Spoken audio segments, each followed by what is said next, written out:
I had written a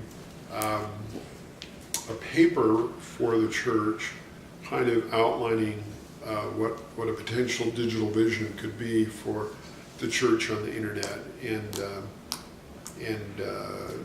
now that I was at Bookcraft and the church wasn't fulfilling any of those initiatives, we began to do them ourselves. So we actually acquired a project, I'll call it, from two developers who had something called LDS Gems. It was an LDS email list that went out every day with kind of historical information about this day in history or things that you were studying in gospel doctrine that week. And those men both were engineers. They came to work for the company and continued to publish LDS Gems. We invested heavily in creating the equivalent of what is today LDS.org with ward and stake websites, our own version of Amazon for Mormons, and then working with Scott and Maureen Proctor, we launched what was called LDS World and Meridian Magazine. So Meridian was intended to be independent print magazine for Latter-day Saints, and after holding a meeting with me, I convinced them to publish digitally only and never in print, and so they were part of our portfolio initially, and Meridian Magazine continues to be an independent website to this day. But kind of memorable moments during that journey were things like launching LDS World, what again is today LDS.org. We launched it during General Conference. We ran some commercials between conference sessions and directed people, if they had access to the internet then, to give it a try and to go to that website where they could search the scriptures and Ensign articles and have access to this journalistic content that was being made available by the proctors. We also helped all the independent booksellers get their own website set up using our platform so that they could effectively compete with Deseret Book. Not necessarily good news for Deseret Book. And like I said, there were many days that Deseret Book got not so good news from us or because of us. And as a result, over the couple years, tensions escalated, and frankly, something I'm not terribly proud of is just my attitude towards them during this period of time. And so there came a point at which poking each other in the eye back and forth, things escalated such that the brethren became aware of the tension that existed between us, kind of both of us accusing each other of doing things that we shouldn't have been doing. And that resulted in a set of conversations being moderated by an emeritus general authority where we were exploring the possibility of acquiring Deseret Book, which Alan was willing to put up the money to accomplish, and we knew Deseret Book had been losing money for some years, and so the church was even potentially open to that possibility. And midway during the discussions, early one morning, this Emeritus General Authority showed up at our office at 8 a.m. for one of our powwows, and Bob Garf was there, and Ron Millett from Deseret Book, and Alan, and this good brother said, I bring to you the greetings of the First Presidency, and they have made a special request, and I'm here delivering that request, and that is they would like to acquire Bookcraft. And we were all shocked, every one of us in the room. And Alan and I both had clarity around the invitation and confirmed that we would sell.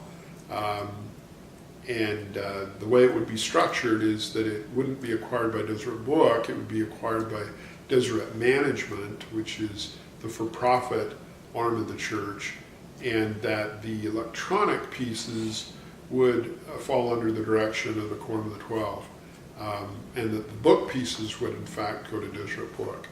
And so in the ensuing weeks, we worked on that transaction, and knowing of the impact that it would have on everyone involved, people worried about would they have their jobs, and a lot of concern in the LDS book publishing community, authors saying, you know, this is apocalyptic, this is the end, we don't have an authoritative option other than Deseret Book, and a lot of people had grown to dislike Deseret Book over the years. And so there were some projects in flux, so to speak, in the transition, one of which was the Walter Rain, Sam Carden project that I ended up taking on independently because they didn't want to be part of the Deseret Book transaction. And I'm skipping 1,000 stories again, but probably the most significant end to all of this was that I was asked to throw my hat in the ring to be considered to run the group that would lead out on the electronic side for the church under the direction of the Quorum of the 12. And so I did. I applied for the position. They had a search committee. Bob Garf chaired that committee, and at the end of the search, he called me into his office and offered me the role, together with another brother who who was older, returned mission president, and was considered to probably more likely have the trust of the brethren given his life experience, but that the team itself looked to me to provide day-to-day leadership. So it was sort of a co-leading opportunity. And I think we lost her voice. You're dead. Keep going. We're listening. Is the video still recorded? Yep. Okay. So what Bob said is we offer the role to the two of you. If either of you decline the role, then the other will automatically be disqualified. So we would encourage the two of you to get to know each other and explore the possibility of leading together. So over about a week's period of time, we spent time together going to his home or up to Alan's cabin and just getting to know each other. And this was a good brother.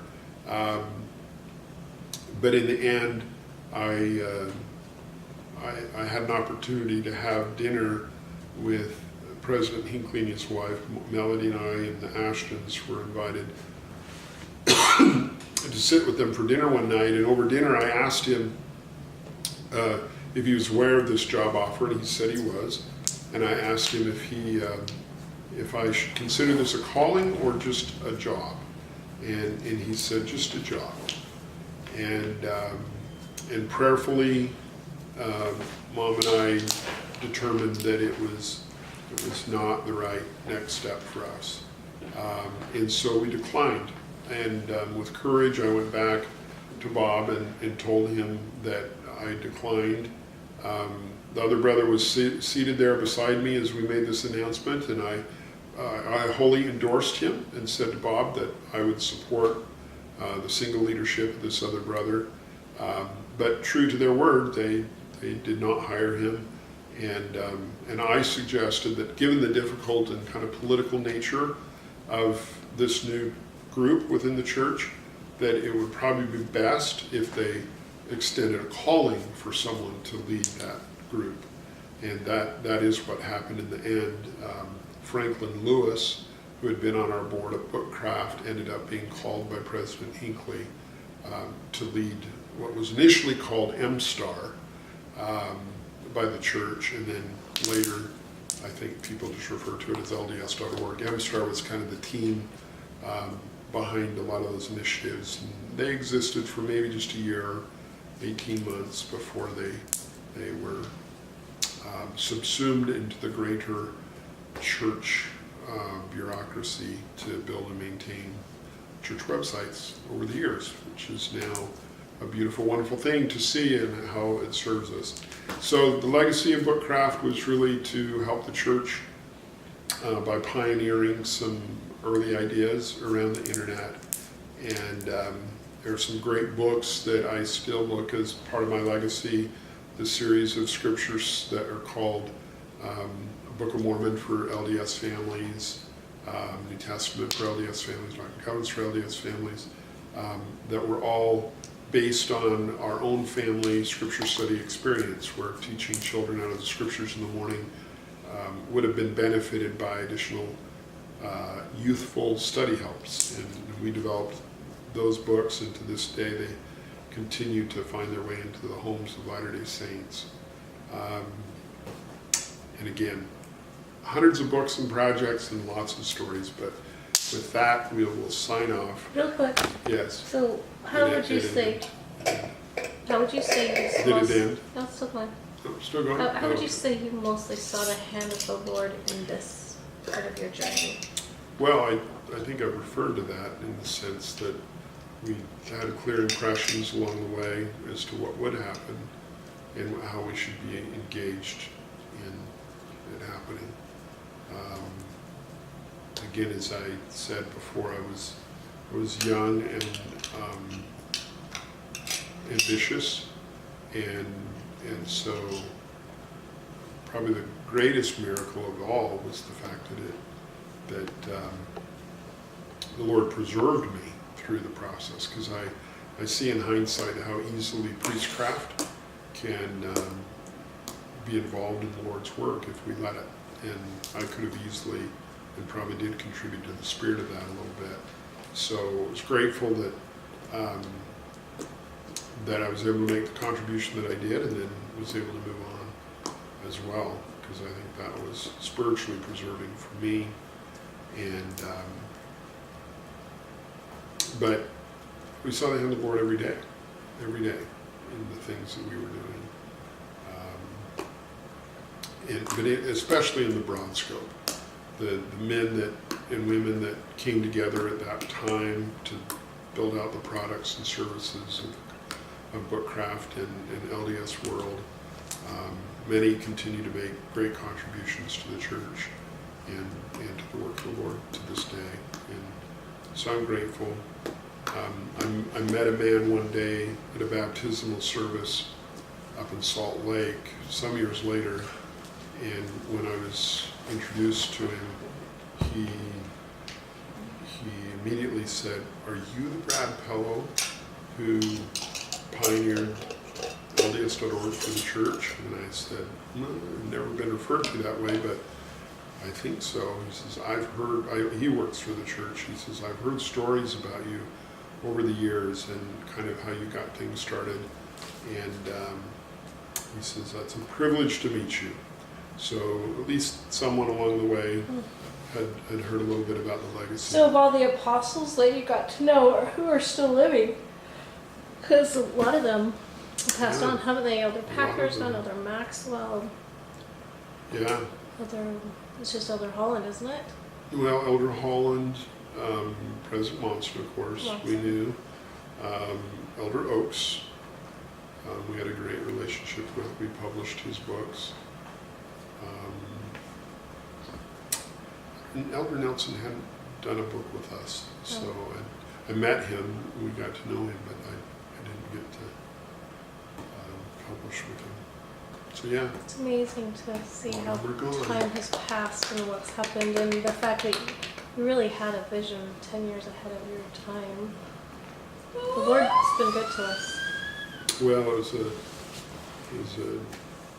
wonderful chapter. Or you got a minute to open the door, right? Oh. How long did we go? So 28 and 25 No seconds. way, a half an hour? The books! That's cute on it. We're going to have to buy another apartment. We're not going to be able to store all these. Well, thank you so That's much for great. sharing. Thank you.